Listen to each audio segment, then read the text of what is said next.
मैं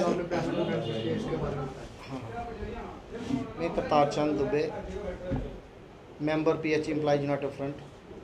आज की जो हमने प्रेस वार्ता रखी है वो मेन इश्यूज़ जो उसमें है वो है हमारी डेली बेसिस जो वर्कर हैं हमारे, वो काम छोड़ हड़ताल पे 28 और 29 को जा रहे हैं। तो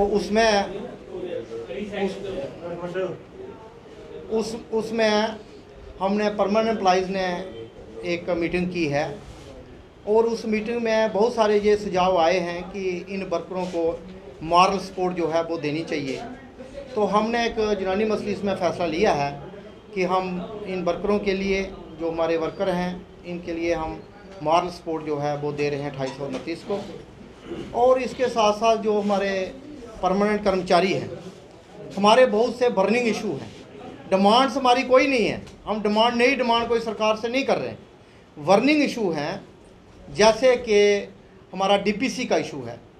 DPC इशू के लिए गवर्नमेंट ने बार बार ऑर्डर निकाला है, चीफ सेक्रेटरी साहब ने ऑर्डर निकाला है कि हर माह DPC मुलाजिमों की होनी चाहिए और बहुत से डिपार्टमेंटों में हो रही है, मगर वाहिद हमारा ये डिपार्टमेंट PH है, इसमें कोई DPC मुलाजिमों को नहीं हुई है। तो एक हमारा इशू ये था कि DPC जो है वो हर माह होनी चाहिए, जो नहीं हुई है। दूसरा हमारा इशू है रेगुलर का कि हमारे कर्मचारियों को सरकार ने SRO 59 और 149 का बेनिफिट दिया है, प्रमोशनें की हैं उसमें। तो प्रमोशन करने के बाद उसमें सर्विस बुक में एंट्री की है और फिक्सेशन जो कर्मचारी की है। उसके बाद जब एम्प्लॉय हमारा रिटायर होता है तो जब AG में उसकी सर्विस बुक जाती है तो वहाँ से उसकी रिकवरी बन के आ जाती है कि ये जो बेनिफिट आपको दिए हैं गवर्नमेंट ने, इसका आपको रिकवरी देनी है। अब ये हमें समझ नहीं आता कि मुलाजिम रिकवरी क्यों करेगा। सरकार ने ऑर्डर किया, सरकार ने उसका बेनिफिट दिया, सर्विस बुक मुलाजिम की सरकार के पास है, फिक्सेशन सरकार ने की और उसके बाद उसको रिकवर कर रहे हैं। कहाँ से देगा मुलाजिम रिकवरी? और जो भी आदमी एक सर्विसमैन रिटायर होता है तो वो ये सोचता है कि मैं घर जाऊंगा, मुझे 10 लाख मिलेगा, 5 लाख मिलेगा, 20 लाख मिलेगा, तो मैं घर में जाके बच्चे की, बेटी की, घर की कोई रिपेयर या उसका बच्चों की शादी करूंगा। तो वो सारा सपना सरकार ने उसका चूर कर दिया है।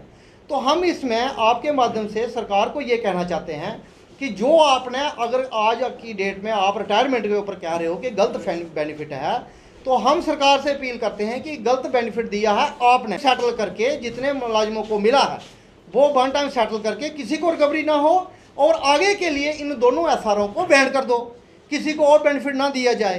वो एक बात हमारी समझ में आती है कि किसी को और ना दिया जाए और इनका वन टाइम सेटल किया जाए। तो इसके साथ हमारा तीसरा इशू था कि जो ये हमारे मुलाजिमों की डेथ हुई है, तो डेथ के बाद एक SRO सरकार ने दिया है कि 43 के तहत उसकी अपॉइंटमेंट होगी उसके परिवार की, किसी सदस्य की।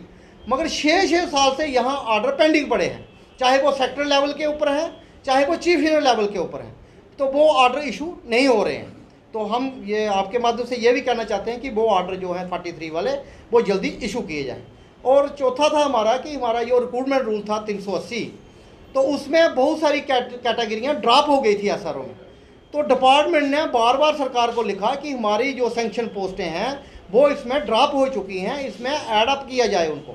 मगर सरकार को कहते कहते बहुत 20-30 साल हो गए, उन्होंने कुछ नहीं किया इसमें। तो अब लास्ट में 21 में उसमें सरकार की तरफ से आदेश आया कि जो लेफ्ट आउट कैटेगरीज हैं उनको भेजो आप। इन्होंने बार बार भेजी और अभी भी दोबारा भेजी, मगर इसके भेजने के बाद सरकार ने एक कमेटी बनाई थी। तो कमेटी ने अब उसमें डिसाइड करना था कि ये सारी कैटेगरीज जो हैं वो इस SRO में आ जाएं ताकि सारे डिपार्टमेंट का ये उसमें बेनिफिट हो जाए। तो वो भी आज दिन तक अभी कुछ नहीं हुआ है। तो इन 3-4 मुद्दों के लिए भी हमने 15 दिन का नोटिस सरकार को दे दिया है कि 15 दिन के अंदर ये हमारे रेगुलर एम्प्लॉयज़ के इशू अगर सेटल नहीं होते हैं तो हम भी 15 दिन के बाद स्ट्राइक पे जाने वाले हैं।